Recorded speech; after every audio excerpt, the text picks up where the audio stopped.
रहमान रहीम। आज हम पढ़ेंगे हेल्थ एजुकेशन CHN का चैप्टर। इसमें कुछ इतना इम्पोर्टेंट है नहीं, जल्दी जल्दी पढ़ लेते हैं। हेल्थ एजुकेशन क्या है? Education that increase the awareness and favorably influences in attitude the knowledge relating to the improvement of health on a personal community basis। Health education है तो मतलब हेल्थ के हवाले से होगा। हम लोगों को अवेयरनेस देंगे, लोगों को अवेयर करेंगे हेल्थ के हवाले से और उनमें इम्प्रूवमेंट लाएंगे, उनको ऐसा नॉलेज देंगे हेल्थ के हवाले से कि उनको अपने हेल्थ के बारे में जो है नॉलेज मिल जाए, उनको पता चल जाए कि कैसे अपने हेल्थ को मेंटेन रखना है। इस चीज़ को हम कहते हैं हेल्थ एजुकेशन। या हम कह सकते हैं in simple aspect, health education is plan to attempt to change what people think, feel and do with the goal of promoting high level of health।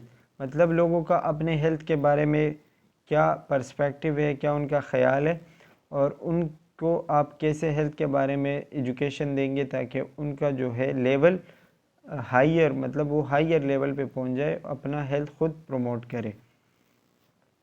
AIIMS of health education, इसके मकसद क्या है? To produce positive behaviour, आपका behaviour जो है वो positive हो जाए और कम्युनिटी में या फिर एक इंडिविजुअल में। It is a tool which enable people to take more control over their own health. मतलब इसमें आप अपने हेल्थ को अपने हाथ में ले लेते हैं, मतलब आपको जो है पता होता है कि मैंने क्या करना है क्या नहीं करना है। Environmental social person which affect their health, मतलब क्या चीज़ें आपके हेल्थ पे असरअंदाज हो सकती है। At help people understand that health is the most valuable community, आपको पता चल जाता है कि हेल्थ बहुत ही कीमती चीज़ है। And help them achieve health by their own activities and efforts, और हेल्थ को अचीव करने के लिए आप कुछ भी कर सकते हैं। To develop a sense of responsibility for improvement, आपके अंदर एक रिस्पॉन्सिबिलिटी पैदा हो जाती है, एक ज़िम्मेदारी आपके अंदर पैदा हो जाती है कि मैंने अपने हेल्थ का और फैमिली का या फिर पूरी कम्युनिटी के हेल्थ का ख्याल करना है। To develop scientific attitude skills on health matter to enable people to develop correct habit, और साइंटिफिकली भी आप लोगों को नॉलेज दे सकते हैं, उनको अवेयर कर सकते हैं कि सही आदत अपनाएं, करेक्ट हैबिट्स अपनाएं, जो उनके अंदर गलत आदत होते हैं उनको ख़त्म करें। Health education and PHC, health education is one of the 8 elements. ये 8 एलिमेंट्स में से एक है जो प्राइमरी हेल्थ केयर मतलब हम देते हैं, but it is important strategy in all these, specially MCH का मतलब होता है maternal and child health, mother and child health भी कह सकते हैं। According to PHC approach, education should be a process which enable people to, health education क्या होना चाहिए? Define their own problems in need, के लोग आपको अपने मसलों और ज़रूरियात के बारे में बता सकें। To understand what they can do about these problems and needs, और उनको ये पता चल सके कि इस प्रॉब्लम को ख़त्म करने के लिए मुझे क्या करना चाहिए। लेवल्स ऑफ हेल्थ एजुकेशन, अब इसके कुछ लेवल्स होते हैं। सबसे पहले इसमें प्राइमरी एजुकेशन आता है, जिसका मकसद क्या होता है, पर्पस क्या होता है? To prevent occurrence of any health problem in order to maintain, मतलब आप किसी भी बीमारी से या कोई भी हेल्थ प्रॉब्लम से अपने आप को बचाने की कोशिश करते हैं, ये होता है प्राइमरी एजुकेशन। इसके बाद जो है सेकेंडरी एजुकेशन है, इसका मकसद क्या होता है? To prevent complication, limit disability in case of presence a reversible health problem, to help try and cope with this situation.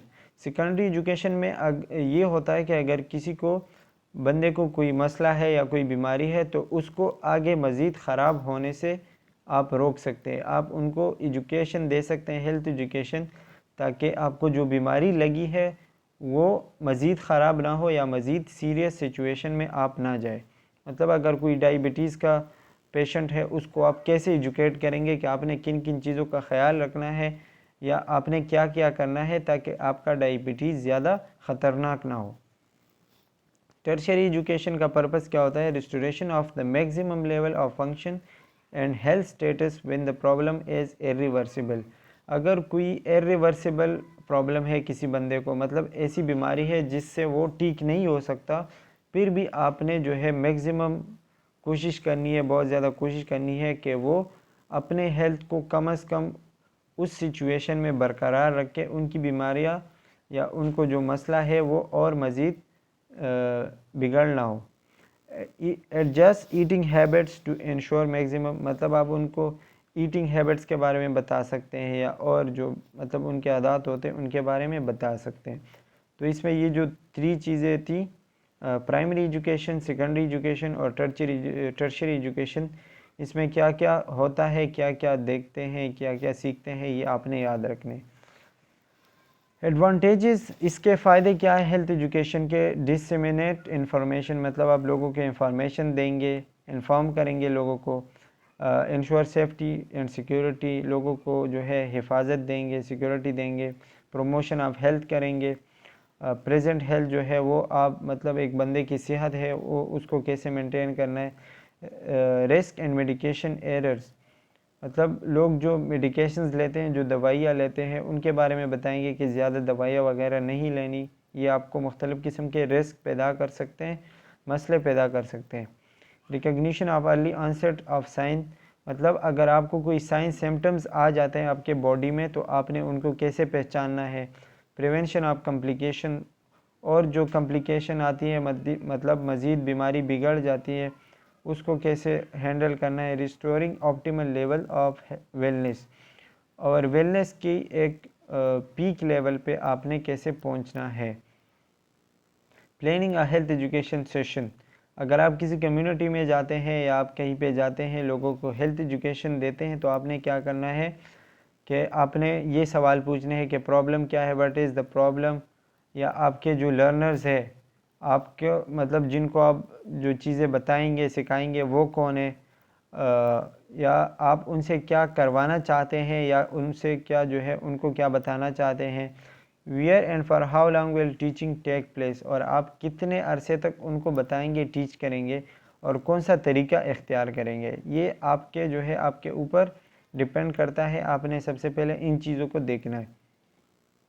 इसके बाद जो है आपने उनकी कौन कौन सी मदद करनी है, एड्स करनी है। हाउ विल आई नो, और आपको कैसे पता चलेगा कि इनको जो मैंने चीज़ें बताई ये कितने हद तक इफ़ेक्टिव है, मतलब कितने हद तक इन पे असर हो चुका है इन चीज़ों का।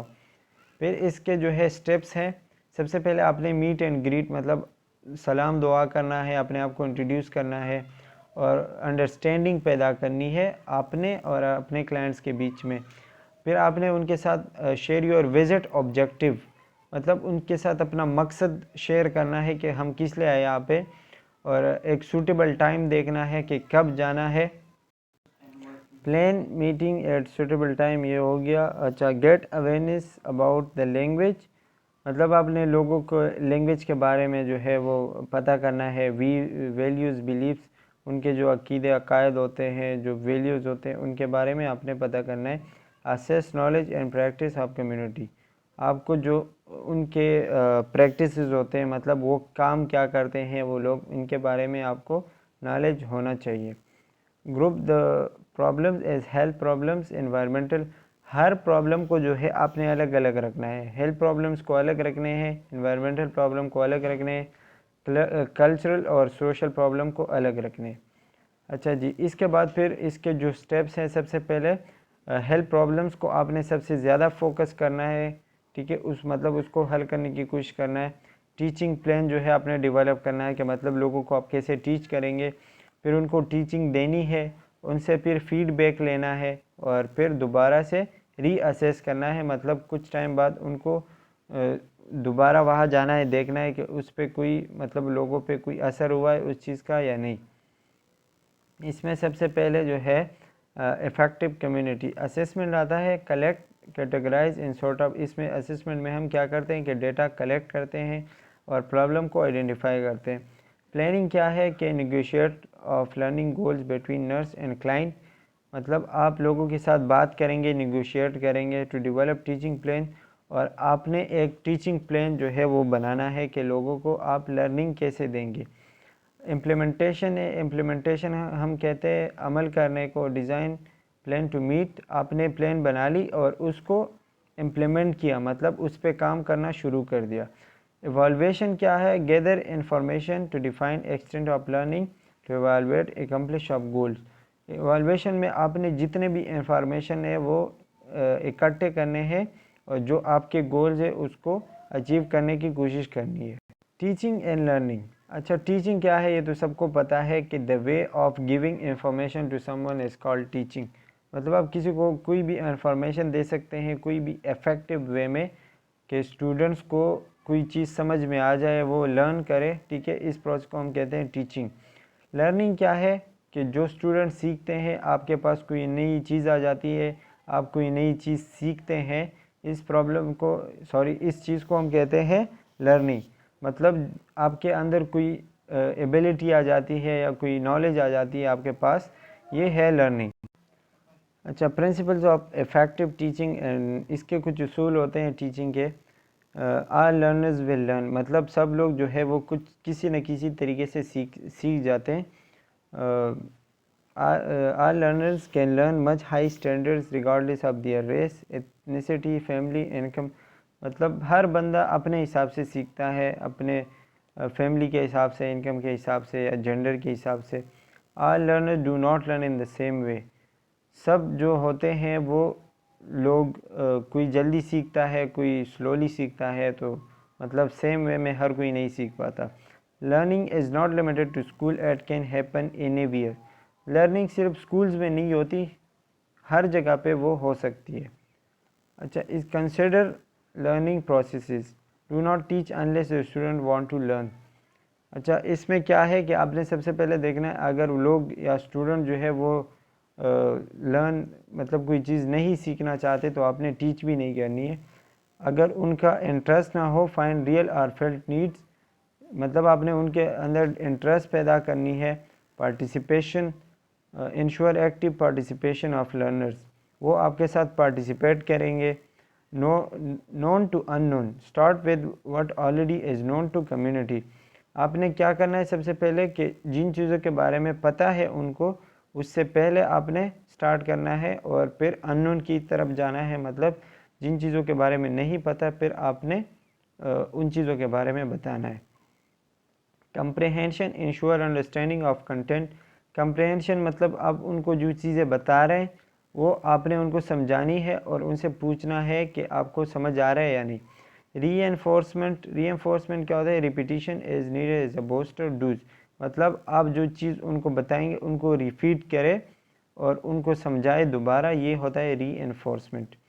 मोटिवेशन, मोटिवेशन तो नाम से पता चलता है कि आप उसको जो है गलत चीज़ों से निकालें और अच्छे चीज़ की तरफ उनको मोटिवेट करें। Learning by doing, learning by doing का मतलब क्या होता है कि आप उनको कुछ स्किल सिखाएं, कुछ ऐसी चीज़ें दें जो आप सिखाते हैं वो करें भी, मतलब उनको प्रैक्टिकल चीज़ें देंगे तो वो ज़्यादा जल्दी सीख पाएंगे।